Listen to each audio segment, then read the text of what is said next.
Well, folks, welcome to one more edition of Politics and Right. I'm Egberto Willis, your host. Thank you so kindly for being a part of the show. We're going to have a great show for you today, as usual.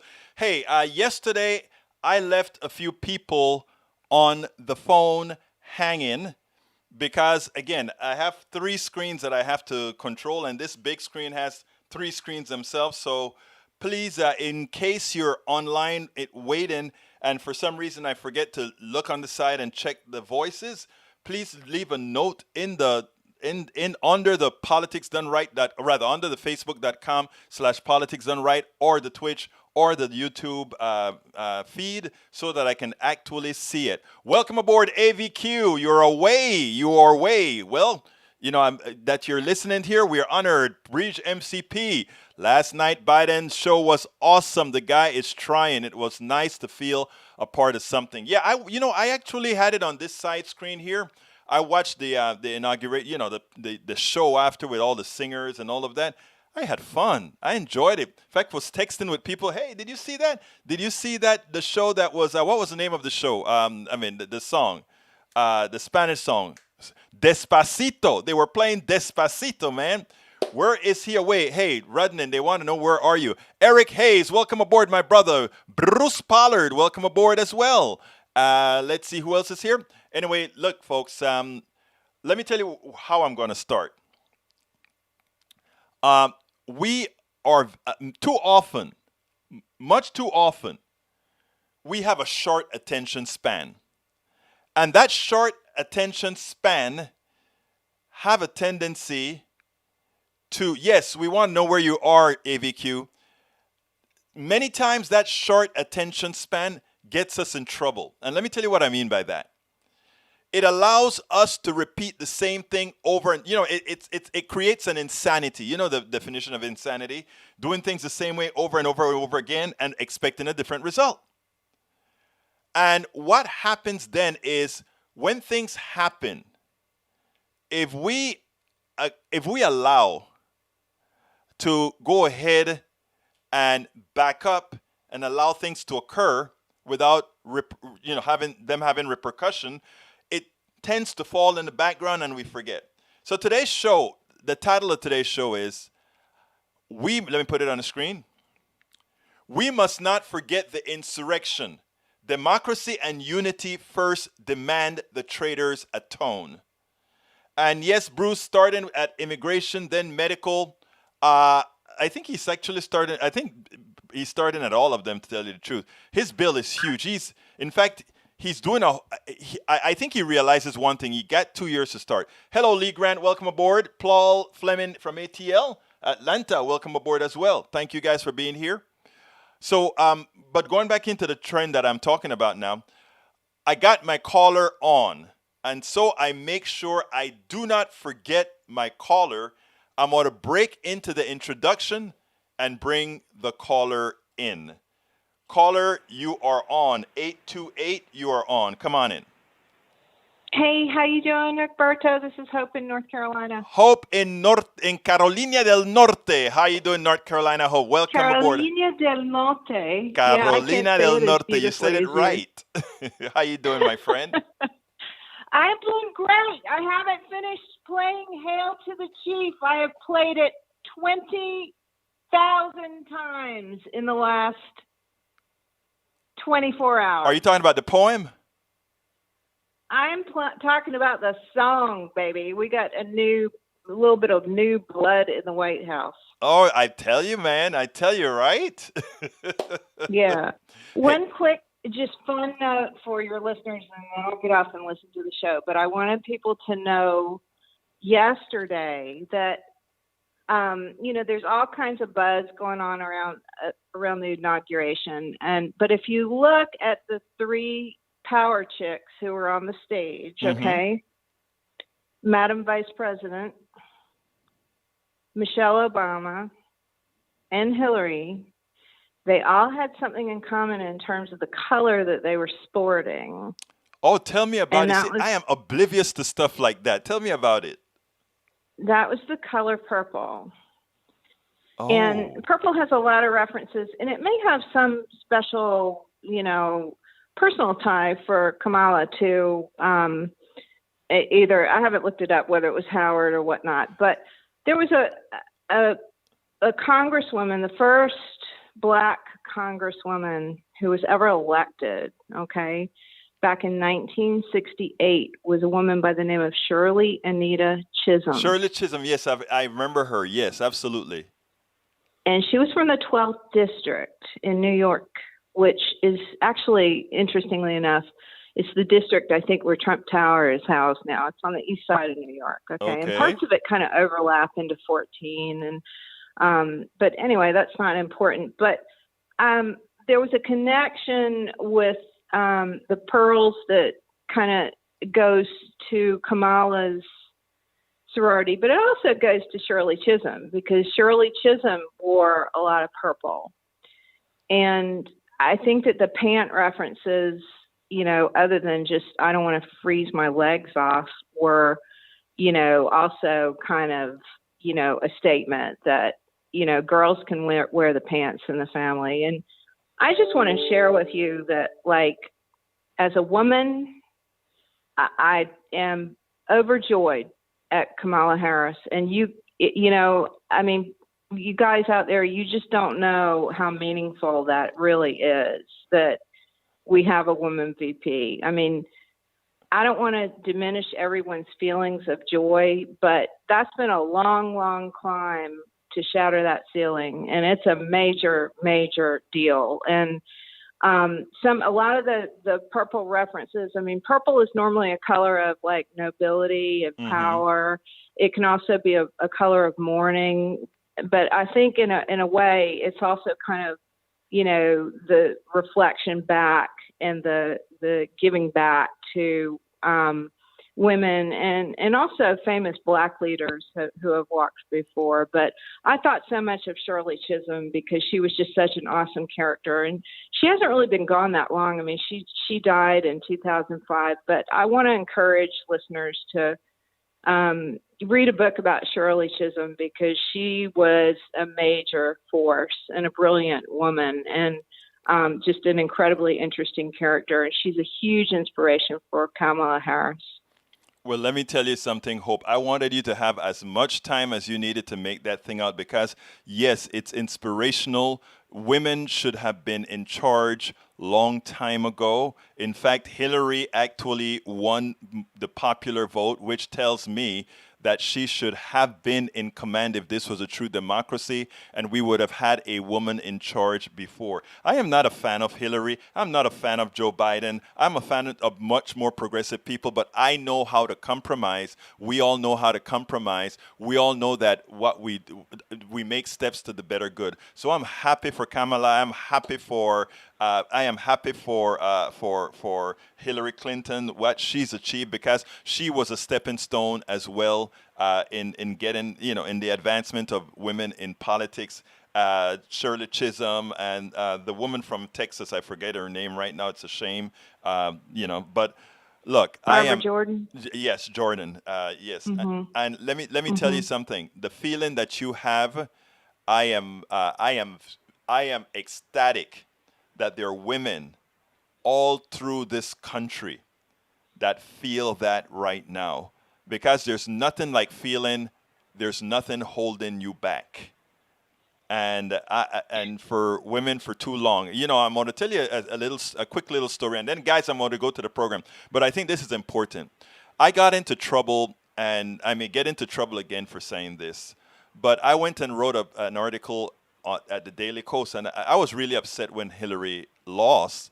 And I wrote the Mm-hmm. article that said, how bad is sexism? How bad is misogyny? The fact that a black man got to the presidency before a white woman tells you a little bit of something. I got kicked all over. White women kicked me, black women kicked me, progressive kicked me. Everybody kicked me for saying it, okay? But Yeah. I never went back. I said I understood I understood why they kicked me, but I still think deep on the inside, there's a level of sexism in this country because, again, if you go to any church, the white church, the black church, the Asian church, every church that I've attended to, in as much as most of the times I've seen women being the leaders, the ones doing everything, they still most of the times aren't the pastors, aren't the deacons, aren't the leaders, the real leaders in the church by name. So somebody's going to send me some dirty emails again, but I wanted you to hear that out of, you to hear that. Yeah. Well, I appreciate that. And I don't know. I mean, I hopefully it'll be the case in a few, decades where we don't really compartmentalize too much. Exactly. You know what is interesting? Hope. Let me tell you something, Hope. This is interesting because I love that you said that. There's going to be a time where we will not have to compartmentalize. But what I told a few of my right-wing friends, because they said, "Oh, you Democrats always play identity politics," and I said, "Yes, we play identity politics because different identities are treated differently, and until we mitigate how they are treated, we have to play identity politics. We have to do the gay thing. We have to do the black thing. We got to do the Latino thing. We got to do the women thing. We got to do the gay. We have to do it to make sure that we can make sure that everybody is on an equal playing field. Not equal outcomes, but everybody has the same opportunity to succeed, in my humble opinion." Yeah, definitely. Well, I can't wait what you have in store today. So I'm going to get off and listen. Thank you so kindly, Hope, for calling in. Yeah, you have a fantastic program and you have a great afternoon. Thanks. Thank you. Have a good one now. All right, folks, that was Bye-bye. Hope, one of our great listeners. She blogs at our site sometimes as well. Anyhow, let's go ahead and continue with the program, and I'm going to come back to several of the answers that I see on the screen later. But I want to start with ethics. This is how Joe Biden started with his people. I want you to listen to this, and then we'll take it on the other side. I'm not joking when I say this. If you're ever working with me and I hear you treat another colleague with disrespect, talk down to someone, I promise you I will fire you on the spot. On the spot. No ifs, ands, or buts. Everybody is entitled to be treated with decency and dignity. That's been missing in a big way the last 4 years. Now, the reason I played that first is that is the tone you want to set. Respect each other, irrespective of their ideology, irrespective whether you are from a standpoint of whether they're your subordinate or not. Respect. It is something that I surely and always believe in, and it's great to see that is how Biden started his thing, if you will. In other words, everybody is going to respect everybody. That is what we're going to do. That is what's going to happen going forward. Hey, look, there's a 4-minute segment that I was listening to on during the inauguration yesterday, and it had to do with with us knowing that we had a domestic terrorist problem in this country for a long time, but because of who it was or who it is, we kind of tended to let it pass. I want to let you hear this discussion between Joyanne Reed and Johnson, who was in charge of DHS, because it says a lot. And listen to all the little details in this discussion, and then we'll go ahead and take it on the other side. Your predecessor, Janet Napolitano, under her auspices as Department of Homeland Security Secretary, there was a full-on report that was produced about the risks of right-wing domestic terrorism that created such a furor on the right among conservatives in this country that it actually was rescinded. I'm wondering if the work that was done during the Obama administration on that, whether the work product still exists in some way in your view, do you think? And what could we maybe learn from going back? I'm sitting here looking at the Capitol and having just stepped foot inside of that building just yesterday, it gives me chills just to see the images of the Capitol now, still have flashbacks to that same building being overrun and swarmed by the president's supporters who formed what amounts to a lynch mob. If we came to that, obviously we missed a lot. Do you think that the work product from that 2009 effort still exists, and can it still be used? I was responsible for the overall security of this event 4 years ago when I was the outgoing Secretary of Homeland Security. Donald Trump went to the western front of the Capitol and talked about American carnage. A lot of us then, including apparently George W. Bush, said, what the heck is he talking about?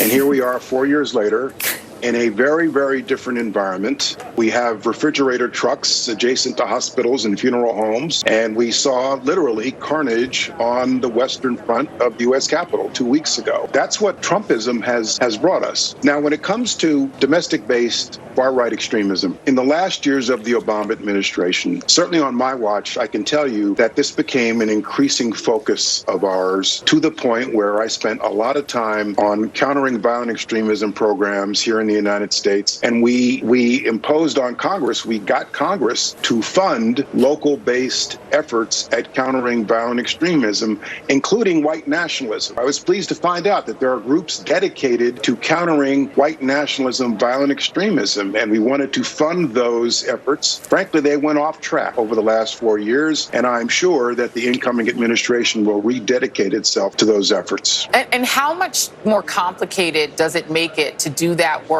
when you've had the highest ranking political leader of a major political party, namely the President of the United States, incorporate the very kinds of people that you all were investigating as part of his base and as a critical part of his base, so that the government was not allowed to message against them, that they were brought in, they were told to stand back and stand by, that both white nationalists and, whatever they call themselves, Western nationalists, extremists are pulled in. And if you could just answer that in the context of Joe Biden's got to try to do a mask mandate. And part of what these right-wing extremist groups hate is any kind of a mandate that stops COVID. So he's still going to face, I would imagine, risks from these people because they are also mixed anti-vaxxers and anti-mask people, and all of that extremism is now mixed. The task is a daunting one, without a doubt. Joe Biden is inheriting a national mood, a threat picture, a climate unlike. There exists in this country a strand of America that is racist, intolerant, prone to violence, and vulnerable to fake news, paranoia, appeals to bigotry, and conspiracy theories. Over the last 4 years, Donald Trump peeled the lid off that group and told them, you're special people, we love you, emboldened them to come out into the open in places like Charlottesville and the U.S. Capitol 2 weeks ago. On top of that, they don't wear masks. They don't observe good norms for public health and public safety. So there's a lot of work to be done. It's more than just bridging the divide. It's more than just inviting Mitch McConnell to church with him. There's a lot of serious work that's going to be done. The president's bringing in a very, very experienced team. They've got a daunting task. Yes, they do. But realize what he said there. We knew about this for quite some time, but we were asked to back off. We were concentrated on the Muslims coming into America, but they were never really the problem in the aggregate. If you add up all the deaths that have occurred over the last several years, it is right-wing white supremacists that have been killing people in this country for all this time. And until we mitigate that, and one of the things that we have to do is we have to get the enabling senators, the enabling congresspersons, and all those who invaded the Capitol, those insurgents, the terrorists who invaded the Capitol, they must be put away. They must be thrown in jail. And others have to see that there is a price. There are more of us who believe in the law. There are more of us who are willing to follow the Constitution as far as it concerns safety. And it will not be tolerated if we allow this to go by. If we don't hang this around the necks of all those politicians who were unpatriotic, then we would deserve what we will get in 2022 if we don't hold them to atone. No person who denied Biden, who said Biden did not win that election knowing the truth, is either an insurrectionist or an enabler of an insurrectionist. Ted Cruz must go. And this is what I talked about here. Great to see what they're doing in Texas to keep the pressure on. Well, folks, the pressure is getting hot in the kitchen. The pressure is getting pretty darn hot. For who? Ted Cruz. Ted Cruz, we know he's complicit in the attempt to overthrow the United States government, in the attempt at the coup, in the insurrection that occurred on January 6th. And, you know, our local paper, which isn't a bastion of liberalism, our local paper is not a liberal paper at all. And 2 days after Ted Cruz made that speech in the Capitol, and we had the insurrection, what did the editorial staff at the Houston Chronicle say? Editorial says, resign, Senator Cruz. Your lies cost lives. And if you think that was the end of it or that would blow over, just a couple days ago, what did we get? We had people throughout Houston and other places carrying caskets, pallbearers telling Ted Cruz it's time to resign, going to his home in Houston, it's time to resign. Here is a little video of what they did, the little stint that they pulled out in Houston on Ted Cruz. I think we need to do this continuously, effectively. We have to keep in people's minds that Ted Cruz caused harm to many, that Ted Cruz, along with the cabal of people attempting to overthrow the United States government, are responsible for the deaths of many people. It is important that we don't just let this be some sort of a protest, some sort of a riot. That isn't what it was all about. This cost lives, and good for this organization, along with many others that are starting to really point out that Ted Cruz is a clear and present danger to America. He is a clear and present danger, and this organization did a great job of pointing that out. We need to keep the pressure on. We need to make sure that we don't forget that there was an attempt in this country to overthrow a democratically elected government. We have a tendency when things get soft and cool and nice to forget it. We cannot. We have to keep the pressure on, not only on the people who committed the crimes breaking into the Capitol, but we also have to make every politician that was complicit in the coup attempt, they must pay. They must resign, and those who actually could be shown materially to help, thrown in jail. We spend a lot of time deconstructing. Actually, they should be thrown in jail, including those guys that are currently in the House. We only get unity after atonement. We only get unity. Let me explain why that is the case. You can't have somebody who says, I can go ahead and kill, and then you forgive me, and then we can unite. You can't do that. There has to be a price that's paid. They killed 5 people effectively. They have to pay for it. And those senators that are involved as well must pay. They must go to jail or kicked out of the Senate. And we must work at that. And when if we don't do it, as they run again, we must run the ads with all the examples of the insurrection. And we must have the side by side. Ted Cruz talking in the Senate, lying, and having the insurrectionists repeating Ted Cruz's lie to invade the Capitol. And at the same time, we have to make sure that we play the segment that says Ted Cruz and Josh Hawley would want us to do this. Ted Cruz and Josh Hawley would want us to do that. They said that. All right, folks. Before we get to our interview today, which is one of the board of directors at the Houston Peace and Justice Center, let me do my regular skill. Please, if you are on YouTube, consider supporting us. Click that join button. When you click that join button, what you're doing is you're helping to make sure we can continue doing what we do here, continue to tell the truth, continue to get the message out. So please click that join button. If you are not on YouTube, you can support us still by going to politicsdoneright.com/YouTube. That is politicsdoneright.com/YouTube. And that way you can become a subscriber. This is Brige, one of our supporters, calls it. She says, join the PDR posse, which is what we call it, the PDR posse. So please go ahead and click that join button under the video. And by the way, notice under the video, we also have things like hoodies and all that kind of stuff, masks, all that good stuff. And again, if you are not on, just go to politicsdoneright.com/YouTube and it'll take you there. Alternatively, you can support us by joining our Patreon.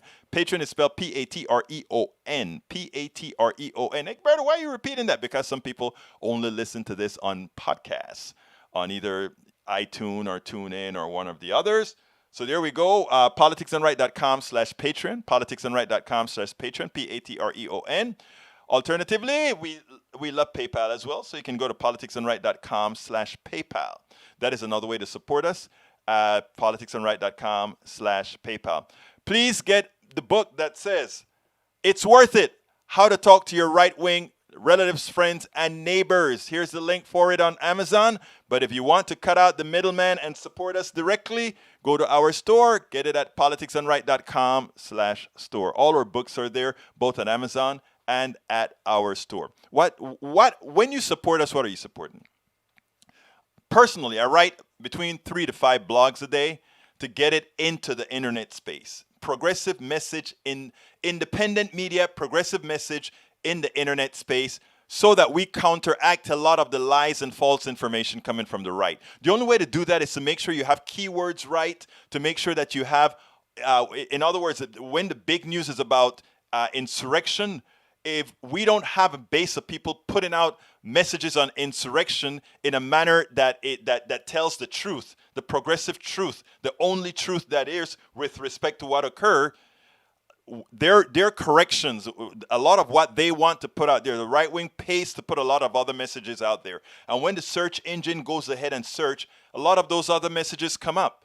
By us putting our real information out there, the search engines also pick it up. So I do my part. I do about 3 to 5 blogs a day, 3 to 5 videos a day, because search engines do the videos now, both voice recognition and all that sort of stuff now. So we put the videos out there as well. We do this program, politicsdoneright.com, on the internet, on several different channels, as well as on air. So when you're supporting Politics Done Right, you're supporting one entity putting out a lot of messaging to do our part in supporting the progressive message, so that the lies don't cauterize into your relatives' minds, which is what happens a lot right now.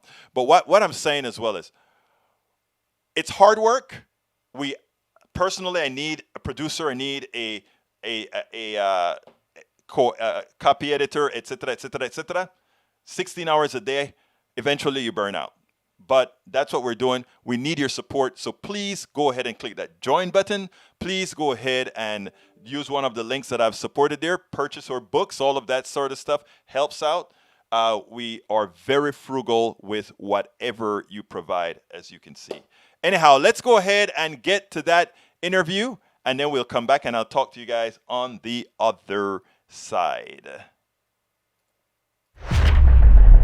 Welcome to one more edition of Politics Done Right. My name is Egberto Willies, your host. I am here with David Atwood. David Atwood is a board of director on the Houston Peace and Justice Center board. Welcome to Politics Done Right. How are you doing today, David? Doing good, Egberto. Really good. Thank you. Look, one of the reasons we wanted to talk to you, we had our meetings, our board meeting, and I heard you make some comments about the insurrection that we had on January 6th, and you wrote a blog piece for that we placed on Politics Done, or rather at our website, that was titled "My Thoughts About the Underlying Factors Leading to January 6th." Correct. I'd like to know, in your point of view, what do you think really led up to January 6th? Is this something new? Is it something that's been in the making? What are your thoughts on this? Well, I think that there are a lot of underlying things that have been going on in our country for a long time. And, one of the things is economic inequality, which has got much worse in the last 40 years, but we've always had it. It's nothing new.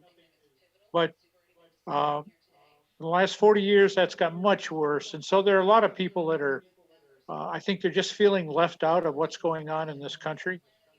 Um, and so even though, Donald Trump really, I don't want to downplay at all his role. He really uh, exacerbated that in his tax cuts that he supposedly put through, and he made it worse.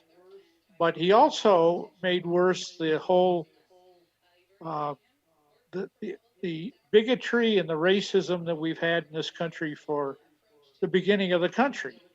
And I think all these things played together, along with, I hate to say it, but there are members in the faith community, faith leaders that seem to add fuel to the fire and the things that they were saying.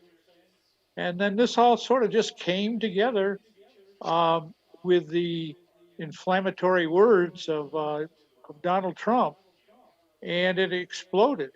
Now, in your So, paper, in the piece that you wrote, you said the Republican Party allowed an unqualified man like Trump to become its candidate for president. Political parties should always pick someone who cares deeply about the citizens of the nation and the welfare of the nation itself. right, right. And Donald Trump, it was obvious after a while that he was in there that he cared primarily about himself. But we have a lot of other politicians. I called them the enablers of Donald Trump. When that first impeachment came up, they would deal with it in the Senate, and or even a lot of people in the House of Representatives. And so Donald Trump and shouldn't have ever been in there, but he got in. Um, he's not the kind of person we'd ever want to have as president. We've had other people in as president that I haven't really cared that much for, but I think that they had some loyalty to the country and to the people of the country, although it wasn't perfect. It never is perfect. But Trump was really the worst. And and then he had these people, I call them the enablers. When he first got, I think he was in maybe about a year. I started thinking about the history of this world and people that we've had, especially.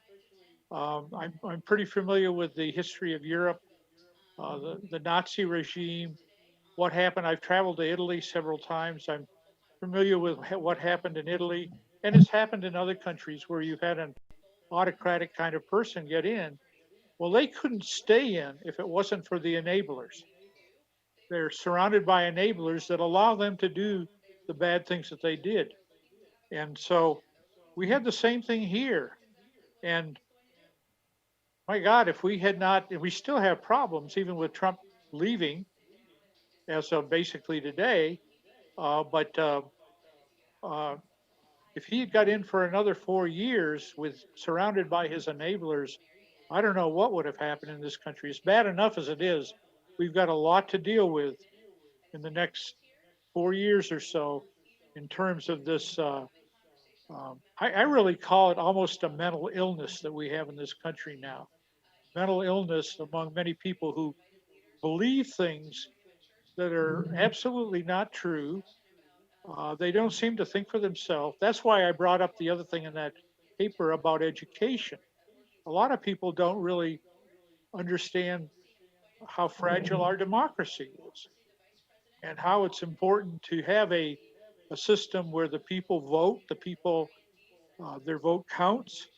But the number of people that voted for Trump, oh my God, just we still have a serious problem going forward. And so the need for education of our young people, and I don't know about the older folks in the middle age. I don't know if they're salvageable at this point, but we have such a need for education on the importance of democracy and the importance of good people in office, people who care. Now, you work a lot with the Houston Peace and Justice Center, and I get your mail-ins throughout the day. You put out a lot of information every day, continuously. I think it important information. How do you think we can get people aware? I mean, like I said, in your little niche that you're doing at, I don't know where I don't know from where you're sending out all this stuff, but you read important stuff that you find useful, and you put it through the Houston Peace and Justice Center mailing list, and you send it out quite often. Very important stuff. How do you think, what can we do to put this information in a manner that those 74 million ill-informed people, and I don't even mean that as a pejorative or anything. It's just, it's just the way it is. How do we get that information to them? I know you're working through the Peace and Justice Center, but how can we further that?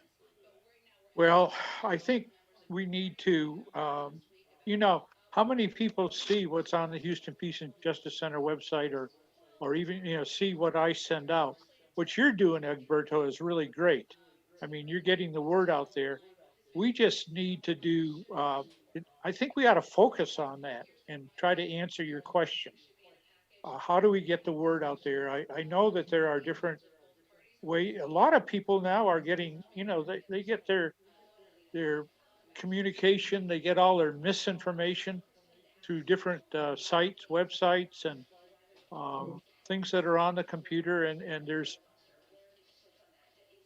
they've got kicked off on some of this recently because it was so outrageous and it led to January 6th.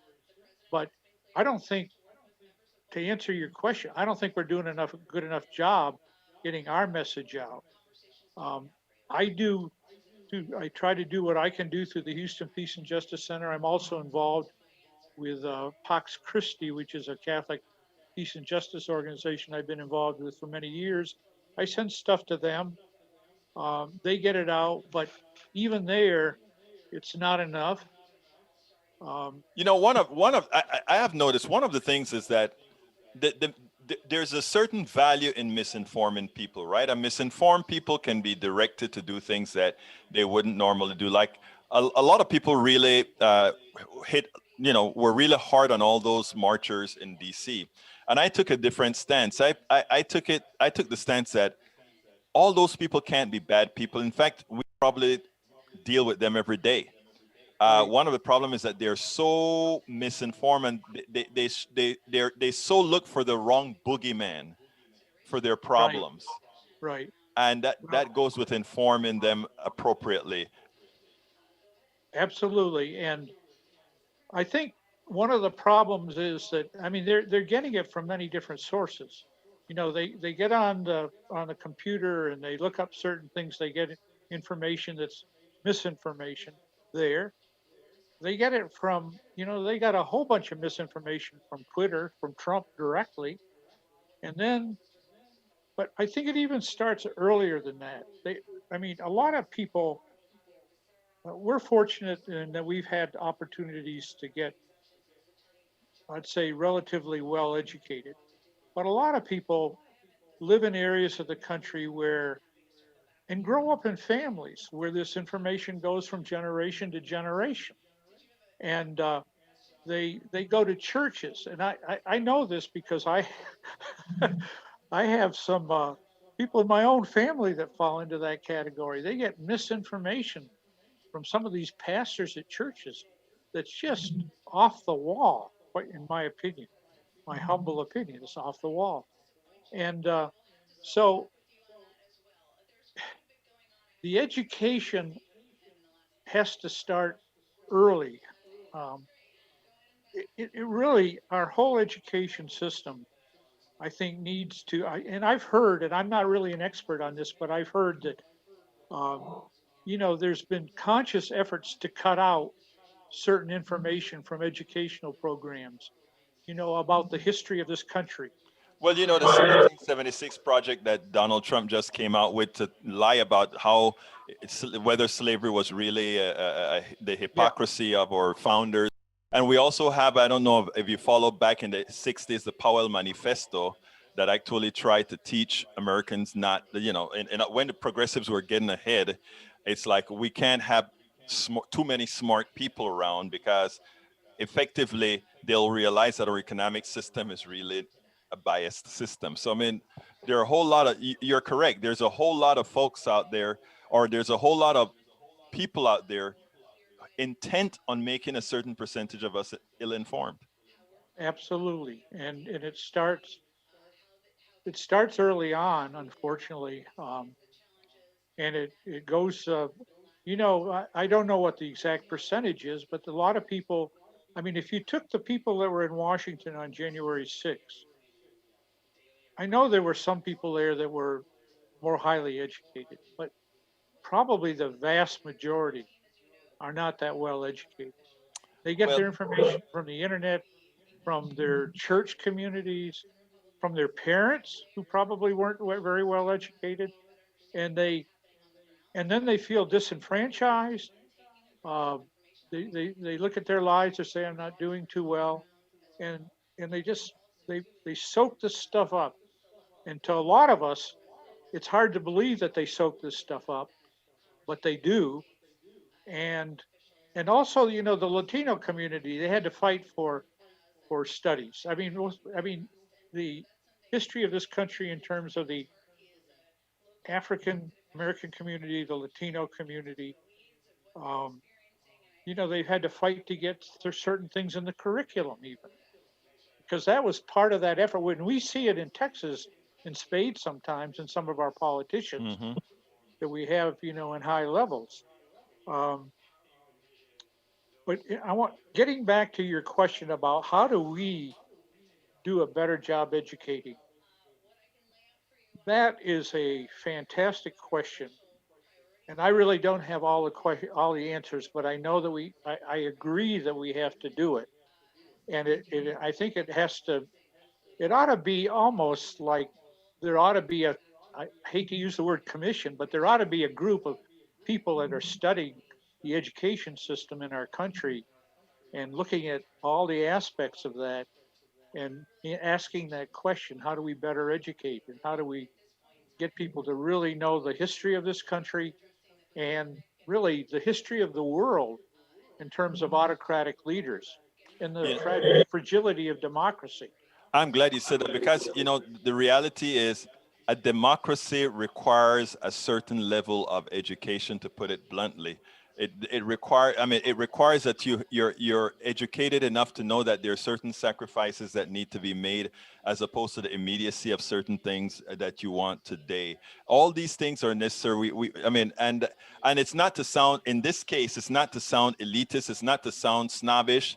It's just in certain, there are times that we want to ship democracy all over the world. The truth of the matter is a country has to be ready for democracy with a population that is ready for democracy, where everyone really has a voice in ruling. Right. And I think that the low numbers on voting is hmm telling. People don't, if they don't vote, they don't really, that really says that they don't really understand Right. how important it is to vote. Um, and we, so that's part of it. Um, I know there are efforts being made to improve all that, but I think January 6th showed us that we need to do a much better job in terms of education. And and we need to call out people that you know that put out information that's incorrect, and we've seen some of that. I mean, this time the president was so outrageous. That probably, if there hadn't been that horrible rally and invasion. Now, there's nothing wrong with a rally, but the invasion of the Capitol, the insurrection, if that hadn't happened, then Trump's words would have just been out there again, along with all his Twitters um, about, putting out misinformation. The only thing that Right. really brought this to a head was the fact that they attacked the Capitol in Washington. And it's been a wake-up call, I think, for a lot of people, even for a bunch of Republicans who have been Well, Trump's enablers. they're scared now, but I'm running on time now, David. So let me ask you one last question. First of all, I want to thank you for being here. I mean, you do a lot of important work with the Houston Peace and Justice Center, and one of the things that I always want to do with a program like Politics Done Right is to highlight those people that are out there in the field trying to make this a better world. Is there something that you would have liked me to ask you that I didn't? Well, let me just say this. As you know, I'm very interested in Dr. King's teaching about the beloved community. The question is, how do we create this beloved community? And I think it's incumbent on people to get out of their comfort zones and go out into the community and meet people that are not like them, people of different races, religions, nationalities. That's the only way that I think we will develop this beloved community where we really care for each other and really respect each other. And we never resort to violence to solve our problems. So that's the only thing I would say about that is that um, I was fortunate. I got involved in some things that took me into the community. And I met people that don't look like me, don't think like me, are different from me. And that was a blessing.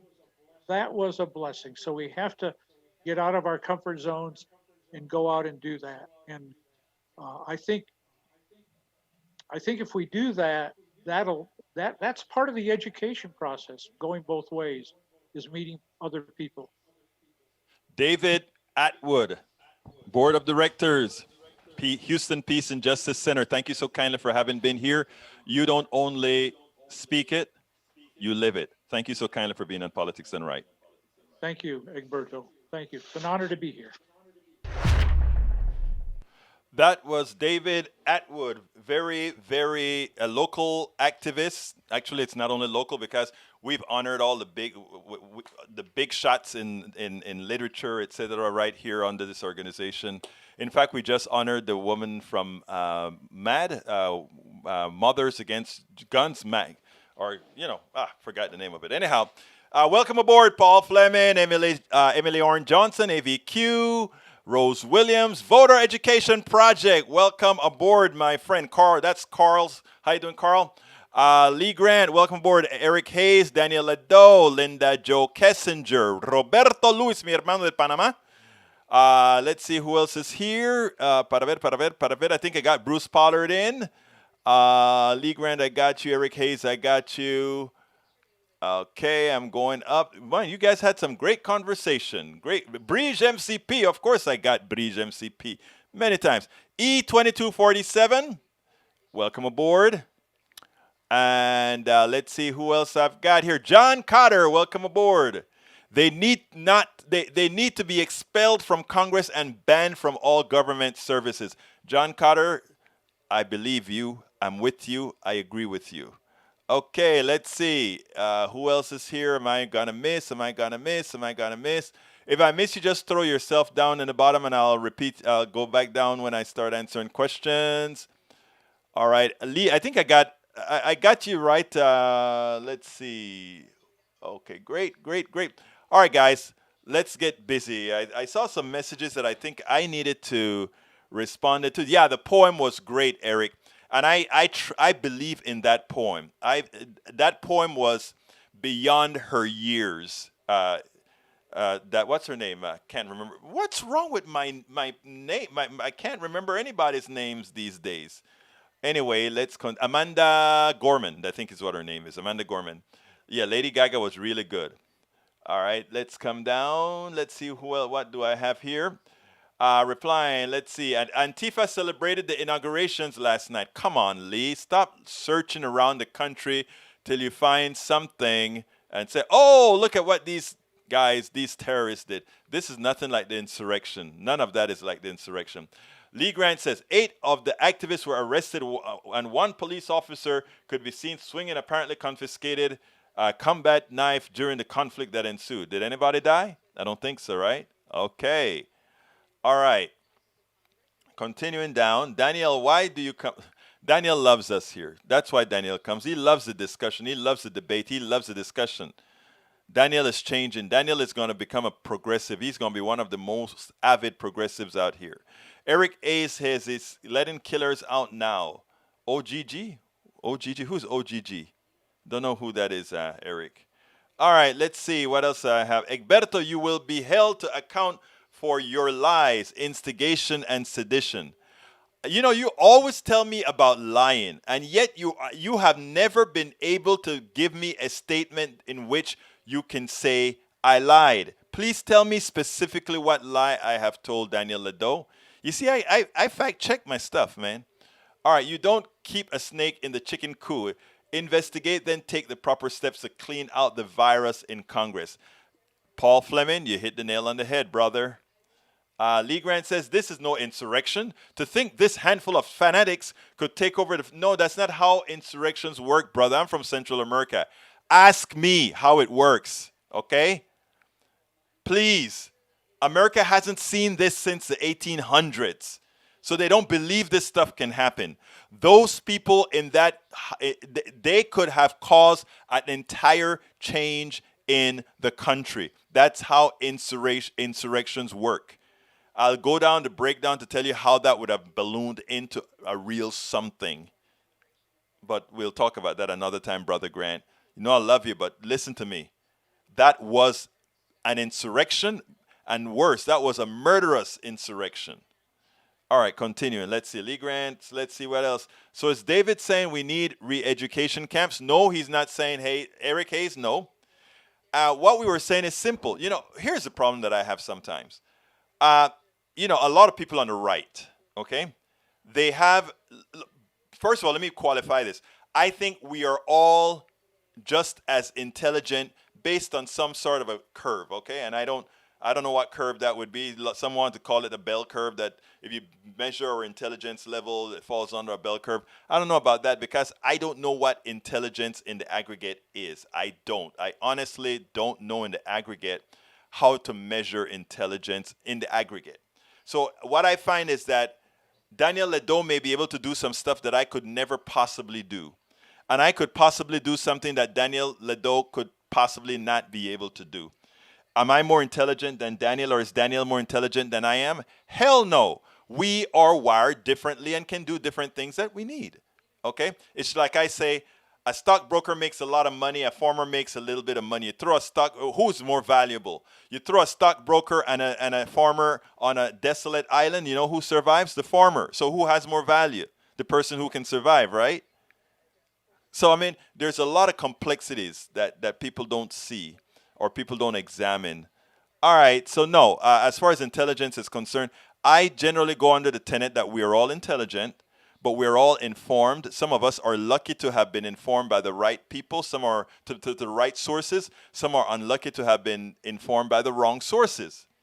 The problem is when you try to inform those informed by the wrong sources, they'll say, you're trying to be elitist, or you're calling me dumb. No, I'm not calling you dumb. I'm just saying you're misinformed. Have I ever been misinformed? Hell yes. Have I admitted to being misinformed? Hell yes. Absolutely so. I was a fool when it came to same-sex marriage and same-sex relationships. I was a fool when it came to things about the power of women. I was a fool about a lot of things. When it was pointed out to me, thank the stars, that I said, oh, I need to change. And to date, if one of you were to find something that is incorrect in my thinking methodology, I would change right here on air as well. I've done it before. People have called into KPFT and said, Egberto, guess what? You're wrong because of this. To which I say, oh, you're right. I'm wrong. So when we get to that position where being wrong isn't fatal, or being wrong isn't like the end of the world. Being wrong isn't embarrassing. It's just being wrong. It's just being uninformed. And you take the information, and instead of trying to make yourself right with bad information, just take it. Linda Jo Kessinger says, too many people look for facts which back up their biases and what they... I like you put the facts in quotation, what they already believe and disregard anything which goes against it. Yeah. And you know, that's why I like science, right? Science is, the facts mean it's repeatable. Now, when it comes to certain things with opinion, you know, that is nebulous. So opinion I can't fight about. Is abortion wrong or right? I can't fight that issue. I am pro-choice, meaning I leave that decision up to a woman, the person who carries a baby. Is it wrong or right? I don't know. But is water H2O? That's an absolute statement. Is global warming real? That's an absolute statement. So that is how we have to learn to act. There are certain things that you can't say are facts, and certain things that you have to understand that they're. Let me run to the bottom, see if anybody else is here. Bridge MCP. Like we said yesterday, fact and opinion are not the same. Absolutely so. Egberto Willis, critical thinking needs to be taught in our schools, not just facts and yes, and I had a guest on a couple of last week that was talking about critical thinking. I hope you can go back to her. I don't remember her name right now. She was actually in Paris, but she talked about critical thinking. That is something that we've lost, critical thinking skills, and all of that came about with the Powell Manifesto. All right, let's see. I don't think I have any much more. John Carter said, I think Cruz and Hawley are vying for Trump's base. Yes, they are. They don't have the media skill that Trump does, but all it means is Cruz and Hawley will spout more wild and crazy nonsense to remain relevant. That is if they are able to keep themselves in the Senate. I got to get out of here. Look, folks, thank you so kindly for having been part of the show. Thank you so kindly for all those great pieces, both on the left and the right, the stuff that you put in the feed. I think that's what makes, you know, when you're talking in my feed, you're not only talking to those of us in the feed, you're talking to all those people that are going to read this stuff later on. So you're doing a service. Whether you're wrong or right, because we have a discussion here, you're doing a service. So thank you guys for doing that. Please, again, if you're on YouTube, go ahead and join. Click that join button and please become a member. Like if you're not on YouTube, you're on some other network, go to politicsdoneright.com/YouTube. Please get my book and put in the link for the book in there and consider shopping at our store. That is politicsdoneright.com/store. All of that you do to help us get the job done. My name is Egberto Willis. This is Politics Done Right. And you know how I end this, baby. I am what? Out.